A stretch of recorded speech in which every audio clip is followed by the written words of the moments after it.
Okay, it's connected. All right, Sean. All right, showtime, go time. How are you, man? Yeah, good. How are you? Good, good.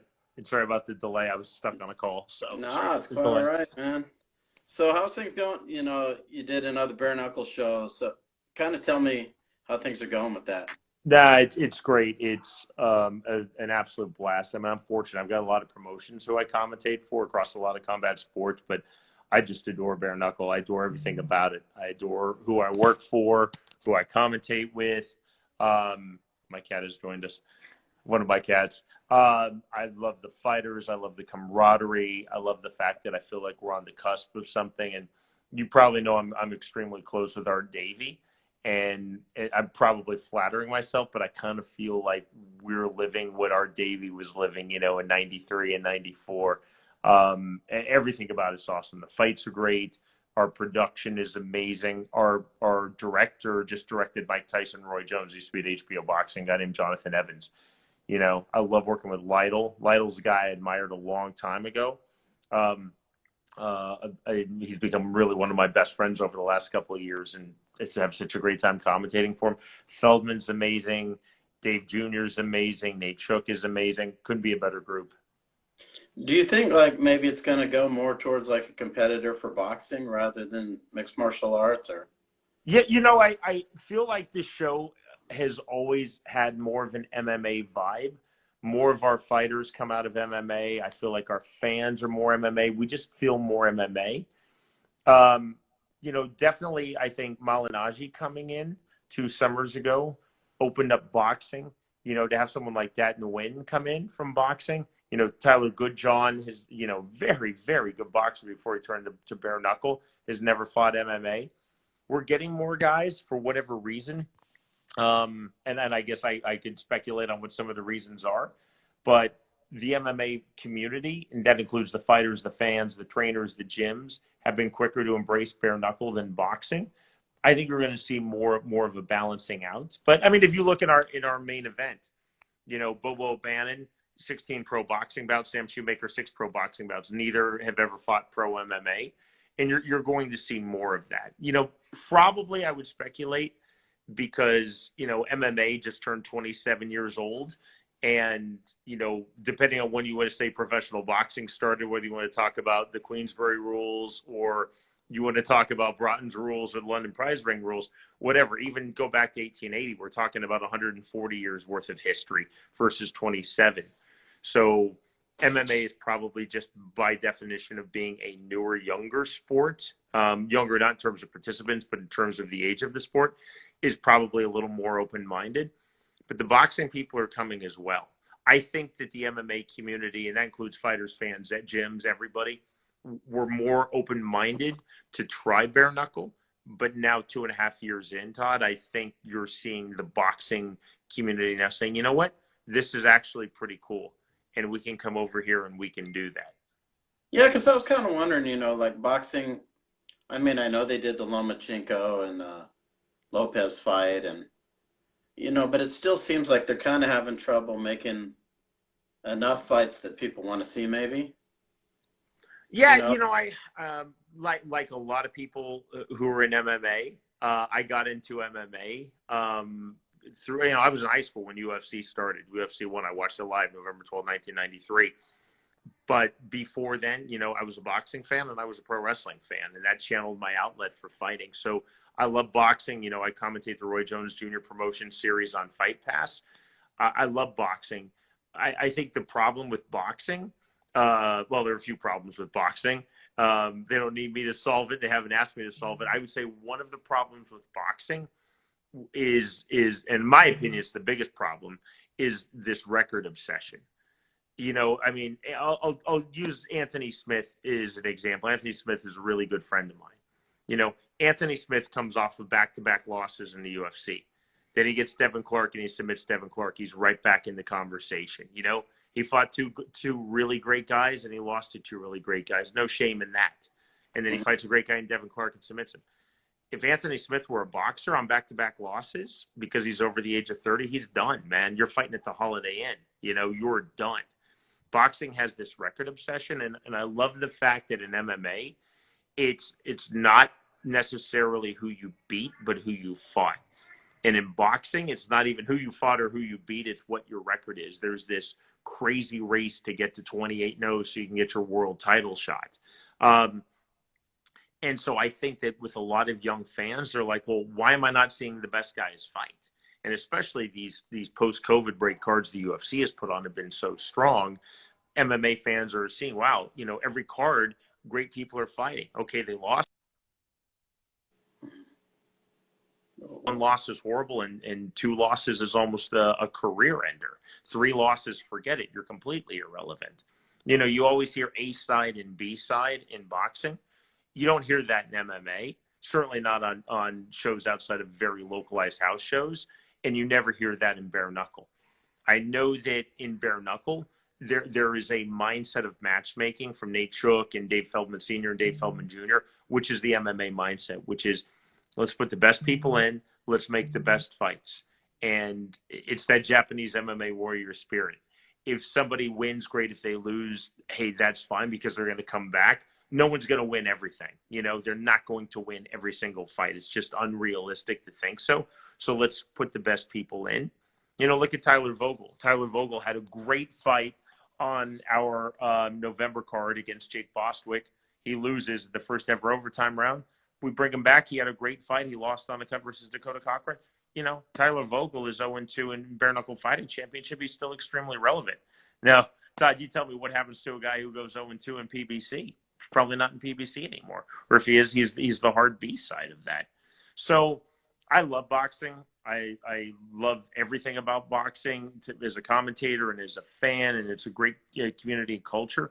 I think structurally, boxing would do well to look at MMA and Bare Knuckle. And I'm thrilled that starting with Dave Feldman Sr., that I think business-wise, matchmaking-wise, overall sensibility, it's reflected MMA. Yeah, I think Angela made a good point here. Did you see that? We're talking about the only promoter or having multiple promoters in boxing, maybe Bare Knuckle being the only promoter for that kind of, style might be a big advantage. Yeah, it's, and competition is going to open up. I know Dada 5000 just did a show as BYB promotion. I'm honestly surprised that 2.5 years in with all of the success, nothing but success for BKFC, that we haven't had more competitors. If you look 2.5 years in after UFC 1, Art Davie was getting his competitors. He was getting Extreme Challenge in Iowa, and he was getting Hook and Shoot and Mars Reality Fighting and Vale Tudo Brazil, and Pride launched in 1997, 4 years after. So he had Extreme Fighting too pretty quickly. John Peretti's show was that's exactly right. That's almost because right away. The demand was there. A major challenger didn't emerge. And the shows that spend a lot of money, like Mars Reality Fighting, were gone pretty quickly. Mars, for instance, only lasted one fight, and they had an amazing card. They had Renzo Gracie, Tom Erickson, Carlos Bajeto, Oleg Taktarov. They didn't stick around, but yeah, you talk about like Peretti doing shows, and people were doing it. I'm surprised we haven't seen more of that in Bare Knuckle. I think post-COVID, I think you're going to see a lot more house shows, regionals, mom and pops in Bare Knuckle, because people see how exciting it is and how great it is and the acceptability of that. But, with Bare Knuckle, what's been cool is being the leader. I don't think we've rested on that at all. That, hey, we're essentially, no disrespect to what Dada 5000 is doing, or what the one-off show that Boss Rutan was involved in, or the one-off that Ken Shamrock was involved in. I don't know if they're coming back or not. But BKFC hasn't coasted. They continue to sign bigger fighters. Look, is essentially the only promotion out there viable, and they get Paige Van Zandt. They get Ken Shamrock. Or sorry, they get Shamrock. They get Paige Van Zandt. They get Thiago Alves. They continue to sign great fighters. And that's what I love. The roster continues to improve. Yeah, what do you think is going to happen with Paige Van Zandt? Do you think that's going to open up something new for them, or it will open up people who haven't watched it before, and I think that's what you're always trying to do. And I'm very friendly with Paige. I talk to her a lot. I think that's been pretty well publicized. I'm not saying anything that's not out there. I talked to both Paige and her husband, who I'm very friendly with as well, Austin Vanderford. About Bare Knuckle. And, at the end of the day, she has to make her own decisions, and she did. But, I talked to them about someone who's been with Dave Feldman 4 years and been there since the beginning as a commentator, and a couple of years before then consulting with him. What a first-class operation and organization it is. And, I felt it would be a great home for her. Paige Van Zandt will bring a lot of attention and a lot of people in. Not just MMA fans, but they'll bring people who know Paige from other things. My mom knows who Paige Van Zandt is because she loved her on Dancing with the Stars. My mom doesn't know who Amanda Nunes is. She doesn't know who Joanna Jędrzejczyk is, but she knows Paige Van Zandt. It'll bring in different fans. The thing I love most about Lytle and I were talking about this on the broadcast. Paige Van Zandt's 26. It's one thing to get a big star when they're 46 or even 36. But to get a big star when they're 26, I think that speaks volumes. That to me is the most exciting thing about Paige Van Zandt. And, there was a real offer there from Bellator. And she chose Bare Knuckle Fighting Championship, which I think is phenomenal. Yeah, and, I was wondering what your thought was about, I know you just mentioned Tyson and Roy Jones. Yeah. You see these fights, and I talked to Angel Manfredi the other day. I don't know if you saw that, Yeah. Angel was one of the, a guy Angel's that awesome.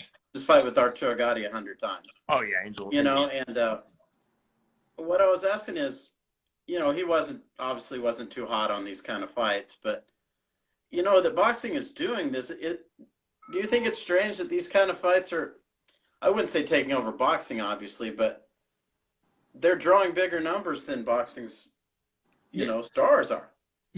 Look, I'm not a huge NBA fan, but I know that there was a period in the NBA when the biggest stars in the NBA were retired, namely Michael Jordan. There was that whole great era.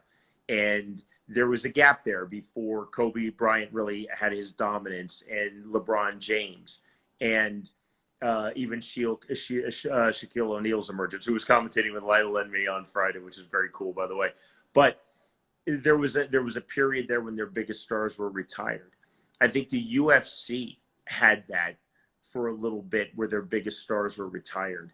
And I'm not saying boxing's biggest stars are retired, but maybe they are. I mean, who are boxing's biggest stars right now? Absolutely Canelo Alvarez, far and away. And then who would you say? Maybe Gennady Golovkin, Tyson Fury. Yeah, okay, good. Big names. But none of them have the drawing power of Mike Tyson. And we saw that.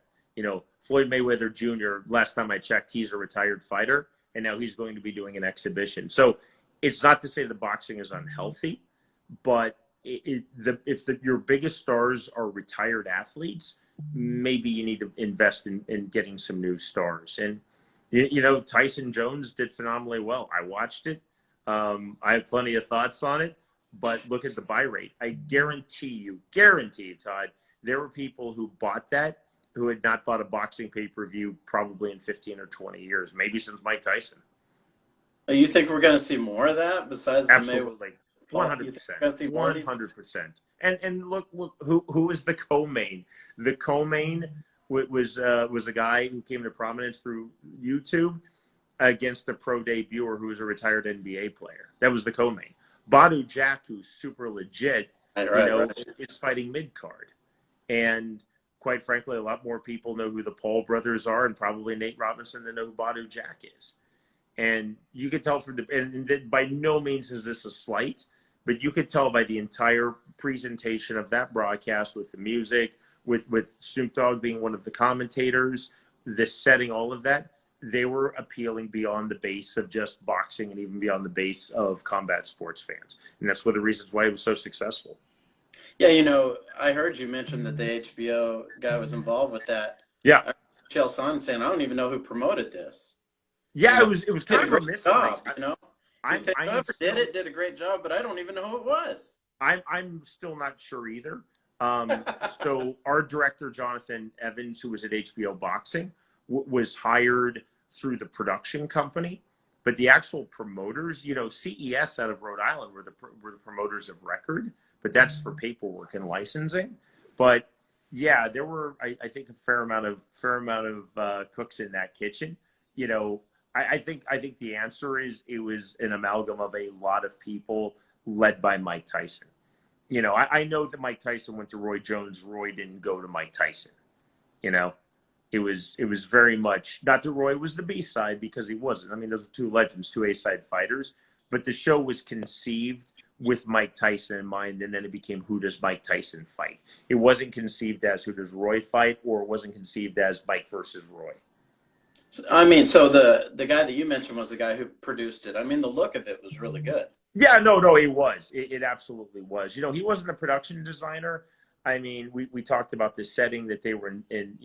They were in a 22,000 seat NBA NHL arena that was empty. But, again, I mean, it kind of reminded me of the Afflictions in a weird way. It kind of reminded me of the two Afflictions that I commentated, but, they made a lot of decisions holding it in. And let's just talk about where they held it. There are plenty of states. I can name three: Kansas, Mississippi, and Florida, who most likely would have regulated that. I don't say this with 100% certainty, but I'm making some informed speculation here.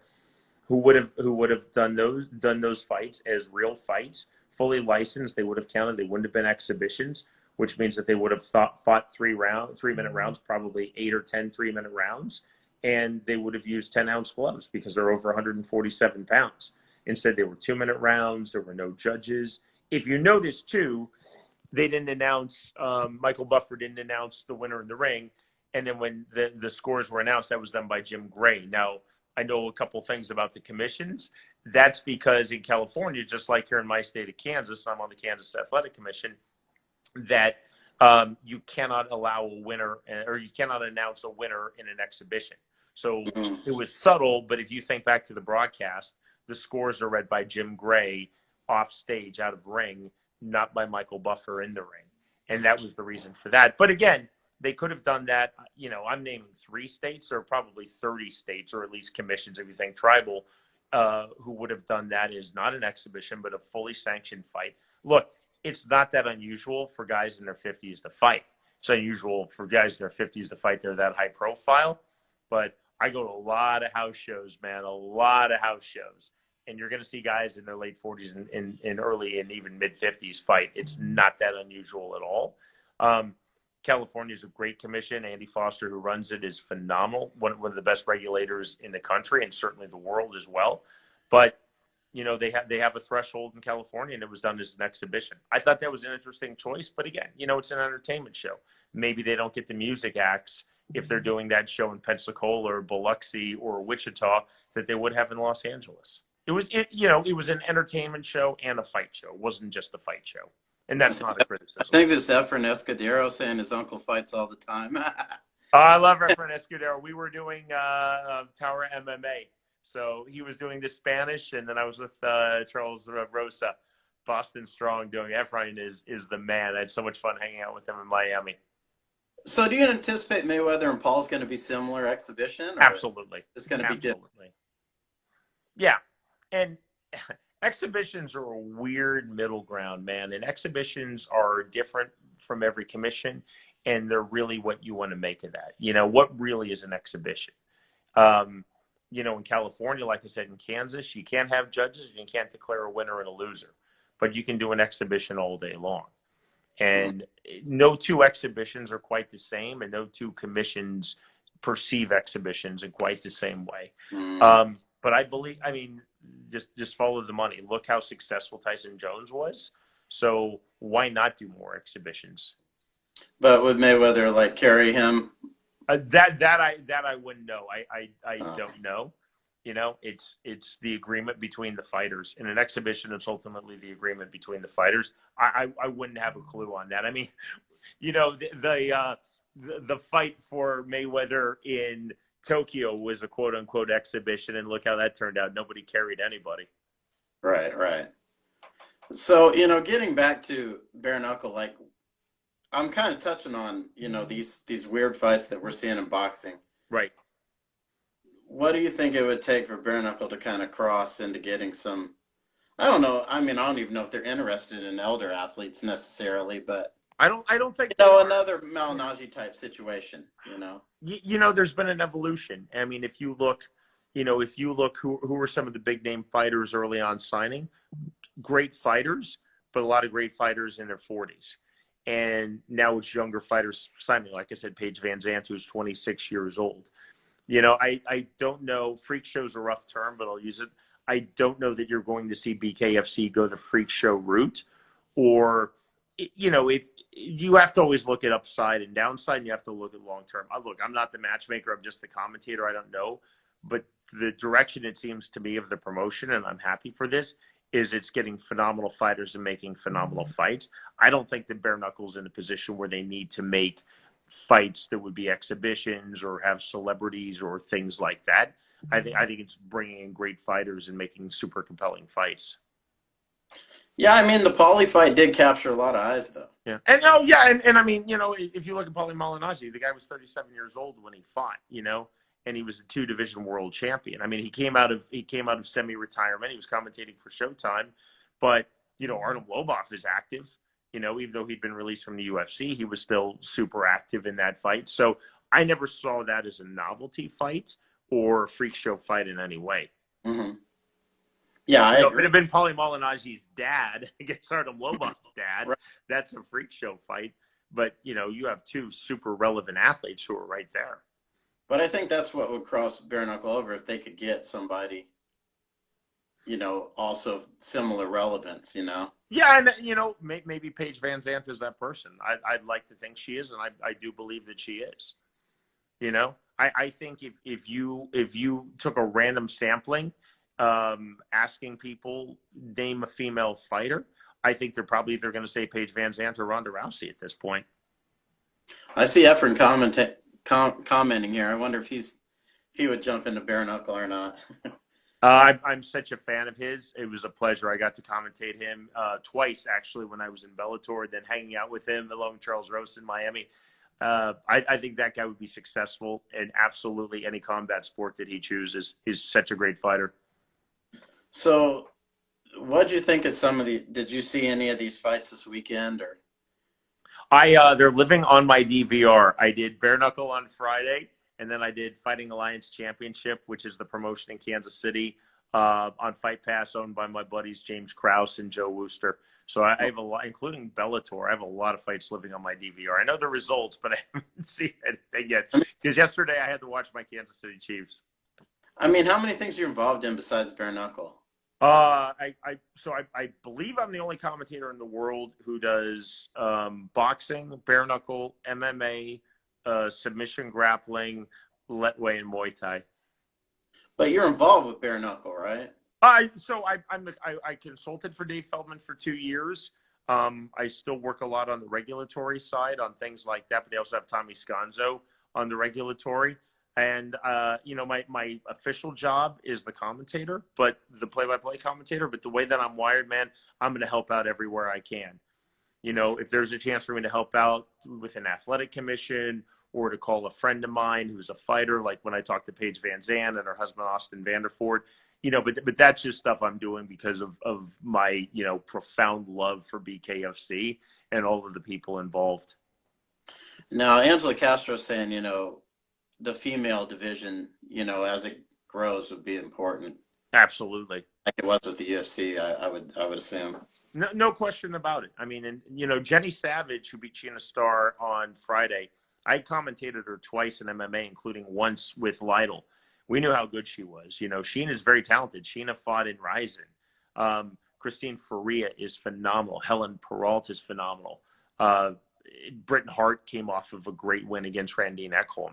We said it on the air. It's stacked at 125.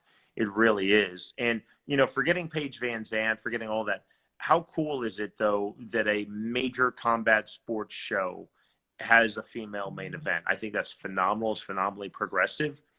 You saw that with Bellator, with Alima Lay McFarland's fight. You're seeing it with the UFC a lot. Boxing's a little slower on that. They've done a couple of times with Clarissa Shields. I think Amanda Serrano, someone certainly worthy of a main event. But I just think that's great. My daughters are 15 and 9. My 15-year-old does Muay Thai. I think it's phenomenal that when you see females and main eventing major shows, it's huge. But now we see Clarissa stepping over to MMA. Yeah, how about that? Isn't that interesting? Yeah, she didn't go to bare knuckle. She went to MMA. So. I don't know that she was contacted. I honestly don't know the Mhm. answer to that. I know that she had talked about. I know that I've commentated with her once. I know that she's talked about MMA for quite some time, and I know that she's really good friends with Chris Cyborg, and they've sparred together. But I was still a little surprised on that. Yeah, that might have been a good signing to get, someone. Although I don't know how much you could take away from women's boxing necessarily, but Yeah, and I hear a lot of names thrown around. In the inner circle of BKFC, and I never heard her name. They may have talked to her, they may not. I wasn't privy to that if they did. It was certainly never a hey, what do you think about Clarissa Shields type of thing. yeah. The That's fighter and the fighter I would love to see in female boxing, and I know her a little bit. I commentated her actually in MMA. I think she's a phenomenal person. She's got a great team behind her. Is Amanda Serrano. I think she's the best female. I know this is a controversial statement. People say Shields and Katie Taylor. I think Amanda Serrano is the best female pound for pound boxer in the sport. And I have no idea if she has interest in bare knuckle or not. I have no idea if BKFC has interest in her, but that's someone who I would love to see come to BKFC. Do you think boxers are still kind of scared of it? I don't think they're scared. I think they're looking at the money. I think they're looking at it as a business. I think that the fear factor, and it was never the concerns I heard weren't I'm going to get cut or I'm going to get knocked out. It was I'm going to break my hands, and obviously you don't want to break your hands if you make your living with your hands, and I get that. I think that fear factor is largely gone. If you just saw the study that was done by Dr. Don Musi, who's chief ringside cage-side physician in Florida, and he's president of the Association of Boxing Commissions, the hand fractures are lower than in boxing and MMA. The concussions are a lot lower. So, stylistically, bare knuckles not right for everybody. So I think with the boxers, it's just looking at the economic opportunities. I mean, even in MMA, no one can touch what the high level boxers are making. That's just maybe that'll change in 5 or 10 or 20 or 100 years. But right now, that money, even Conor McGregor really can't get close to that high end, Canelo Alvarez type money, Do you have or any Mike good Tyson, Roy Jones Jr. money. do you have any good Bjorn Rebney rumors, or there's still nothing going on? You know what? I text with Bjorn a lot. I love that guy. I know a lot of people don't, and I'll tell you this about me: is I pride myself on the fact that I get along with everybody. Uh, I meet people and I instantly like people. It's my personality. You have to prove to me that you're not a good person. Nobody ever has to prove to me they are a good person. Just by nature, I'm going to like people. I'm going to give them the benefit of the doubt, and then real friendships can move from there. But, look, there are plenty of Bjorn Rebney stories out there. All of mine are good. He No, I treated mean, me is he going to beautifully. come I back know into people the have sport? I'm not stories. worried about stories. Yeah, Yeah, no, I'm just saying. So I'm building this up on Todd. yeah, So I still have a relationship with him. We still text, we talk, but we yeah. never talk shop. We talk about our families, and he'll ask me like what I've been doing career wise. Well, we talk as friends. I haven't the first clue, man. My answer is I hope so because I adored working for him. And if he put together an MMA thing, I would be the first guy to sign up with him. I'm not leaving BKFC, but I can do a few gigs at once. I think I work for 9 promotions right now. Yeah, I hope so. I don't know. We heard the he's rumors. I kind of don't know like what just his staying invisible. we heard the rumors. I don't know what his financial settlement was, but he was certainly one of the owners. Um, and when he left, and to make someone not be an owner anymore, it usually takes a pretty large payout. Bjorn's a super bright guy. He's an attorney. I hope he comes back, but if he's planning on something, he hasn't told his boy Sean. I don't have the first clue. Literally, all of our conversations are like about our families and like what's going on, and he'll ask me about my career and things like that. It seemed like he was trendy to bash on him for a while, and then as he's been out of the sport 6 years, he left Yeah, Bellator in June 2014. Yeah, 6 years. I think a lot of people now look and they say, you know what, he's actually a really good guy. And again, people have their gripes. I'm not here to defend him. I'm not here to defend anybody, man. Everyone has their own story, and that's fine. Just because I like someone doesn't mean I expect anybody else to like them. But I think there are plenty of people who see what he did with Bellator, the structure, what he was doing, and I think the tide has really turned on Bjorn Rebney. And again, I'm talking about people just in the masses who don't know him, just popular opinion, that they think, what, this was a pretty cool progressive guy. Yeah, I mean, like Sakaki Bara, I think he had like a Yeah. 7 agreement. But there was already rumblings that he was going to do something before he ever did it. As for Bjorn, it's like Oh yeah. he's invisible. I don't know how he's managed to do it this long. Yeah, because I was the last English language commentator in Pride. So with Saki Kibara, I heard from 3 years out that he was coming back, and it wound up being Ryzen, who I was this close to going and commentating for. So we had heard that, but yeah, you'd never heard that from Bjorn. And I mean, maybe he has fighting out of his system. I mean, he was in it for a long time. He was partners with Sugar Ray Leonard on boxing before he Right. ever came with Bellator. And yeah, I mean, just your reaction. I told you, I'm talking June 2014, so we're talking 6.5 years. You know, Bjorn's Right. an extremely bright guy. He's an extremely successful guy, and maybe he did everything that he wanted to do and has moved on. But like I said, if he gets something cooking, I want to be the first guy he hires. Now, what do you have you heard anything about Zuffa getting into boxing at all, or Yeah, this for keeps about popping the up? last 5 years. I think Uh, I think an announcement's coming any day now, right? For the last 5 years. yeah, yeah, that's what I mean. It pops up, goes away, pops up, goes away. Do you think there's any like reality to this, or is it? I would imagine. I mean, it's easy to bash on the UFC, but I'm not bashing on the UFC. I think they're phenomenal. What they've been able to do with the sport is great. I'm the biggest UFC fan from day one, and still. And again, people have their gripes, and hey, that's cool. I've never worked for the UFC. I do a billion shows on Fight Pass, but I'm always hired by the production company or generally the promoter. So I've never worked for the UFC. I'm not a UFC employee in any way. I just think they do a great job. I would imagine if the UFC is going to get into boxing, they're going to give it their best effort. They're not going to go halfway. And I'm sure there have been a lot of high level conversations. I'm speculating now, but I'm sure there have been a lot of high level conversations on how to get into it. But, I hear what you hear is that, oh, they're about to have a press conference and that gets postponed. So, boxing's an interesting sport. It's an interesting sport and an interesting business. I would love to see what they could do with boxing, but I don't know where their interest is. And obviously, with life with COVID and how things have changed so much in the combat sports industry in the last 9 to 10 months, whether that's changed their plans at all, I have no idea.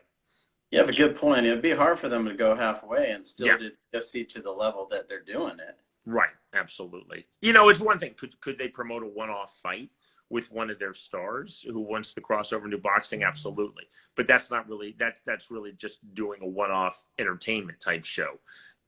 That's not getting fully vested in boxing. So it would be interesting, though. It would definitely be interesting. It would shake up the sport. Yeah. So, what's some other things that you have going on, or anything? How the book go as far as sales of the book and things Oh, that the you Art Davy are book. able Yeah, to- thank you. So I think we're getting pretty close on an announcement here. Knock on wood. It's no secret that we sold the film rights to the book quite a few years ago now. So hopefully we're getting close to having some news on that. But if anybody's interested in the book, we're hoping a second edition. We're talking about some second edition stuff, but there's not many first edition copies left, a couple of hundred.